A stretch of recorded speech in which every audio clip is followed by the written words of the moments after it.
کا گھوڑا۔ ابن اسحاق نے زہری کے حوالے سے بیان کیا ہے کہ عبدالرحمن بن مالک بن جاشم نے سراقہ بن مالک بن جاشم سے سنا ہے، وہ بیان کرتے تھے جب رسول اللہ صلی اللہ علیہ وسلم ہجرت کر کے مکہ سے مدینہ روانہ ہوئی تو قریش نے اعلان کر دیا جو محمد صلی اللہ علیہ وسلم بن عبداللہ کو پکڑ کر ان کے پاس لے آئے اسے 100 اونٹ انعام دیا جائے گا۔ میں اپنے قوم کی چوپال میں بیٹھا تھا اور یہی موضوع زیر بحث تھا۔ عین اس وقت قبیلے کا ایک فرد دروازے پر آ کر روکا اور اس نے کہا بخدائی میں نے 3 آدمیوں کا ایک قافلہ دیکھا، وہ ابھی میرے پاس سے گزرے تھے، میرا پختہ خیال ہے کہ وہ محمد صلی اللہ علیہ وسلم اور ان کے ساتھی تھے۔ میں نے اس شخص کو آنکھ سے اشارہ کیا کہ وہ خاموش رہے، پھر میں نے لوگوں کو بتایا کہ وہ فلاں قبیلے کے لوگ تھے اور گمشدہ اونٹ تلاش کر رہے تھے۔ خبر دینے والے نے کہا ممکن ہے ایسا ہی ہو، پھر وہ خاموش ہو گیا۔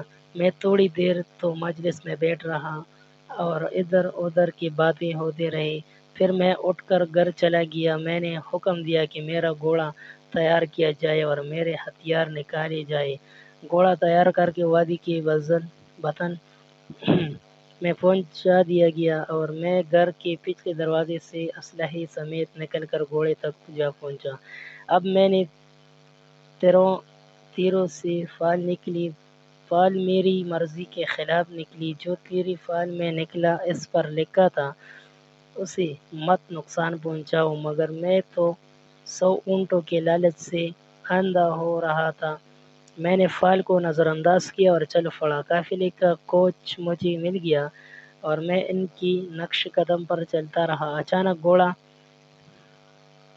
بھٹکا اور پھسل گیا، میں اس کی پشت سے نیچے گر گیا۔ ایسا کبھی نہیں ہوا تھا۔ میں نے سوچا کہ یہ ہوا ہے۔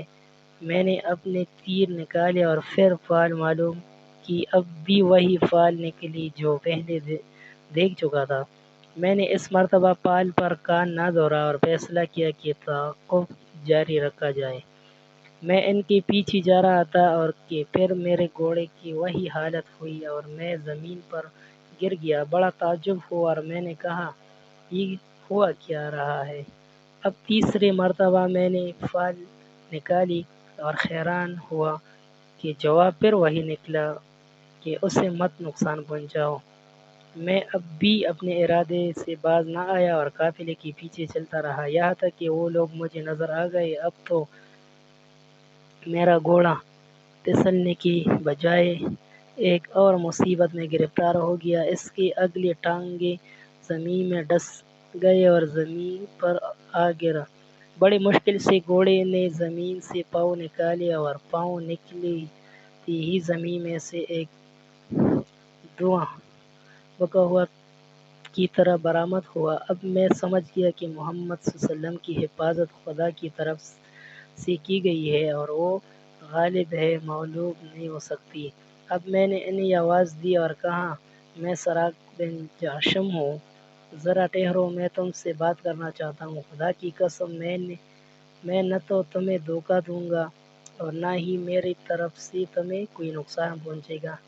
رسول اللہ صلی اللہ علیہ وسلم نے ابوبکر رضی اللہ عنہ سے کہا اس سے پوچھو ہم سے کیا چاہتا ہے؟ ابوبکر نے پوچھا تو میں نے کہا مجھے ایک تحریر لکھ دو جو میرے اور آپ صلی اللہ علیہ وسلم کے درمیان نشانی اور سند رہے۔ آپ صلی اللہ علیہ وسلم نے فرمایا ابوبکر اسے لکھ دو۔ ابوبکر نے ایک ہڈی پر لکھ دیا اور ہڈی میری جانب پھینک دی۔ میں نے وہ اٹھا لی اور اپنی ترکش میں رکھ لی۔ میں واپس لوٹا تو اس واقعے کا کسی سے کوئی ذکر نہ کیا، یہاں تک کہ مکہ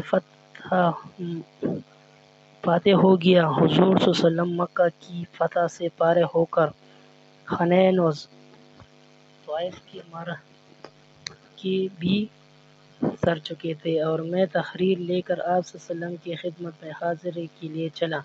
مکہ اور طائف کے درمیان جعرانہ کے چشمے پر میں آپ کی خدمت میں پہنچا۔ انصار کے ایک گھوڑا سوار دستے نے مجھے دیکھا تو نیزوں سے مجھے بونک دینے لگی اور پوچھا تو کون ہے اور کیا چاہتا ہے؟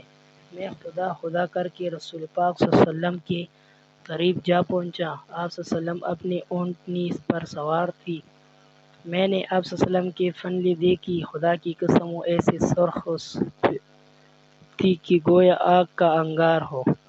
میں نے تقریر ہاتھ میں لے کر اپنے ہاتھ اوپر اٹھایا اور کہا، یا رسول اللہ صلی اللہ علیہ وسلم، آپ صلی اللہ علیہ وسلم کی تحریر ہے اور میں سراقہ بن جاشم ہوں۔ آپ صلی اللہ علیہ وسلم نے ارشاد فرمایا، آج نیکی اور وفا کا دن ہے، اس سے قریب آنے دو۔ بس میں آپ صلی اللہ علیہ وسلم کے پاس سے کچھ سوال پوچھوں؟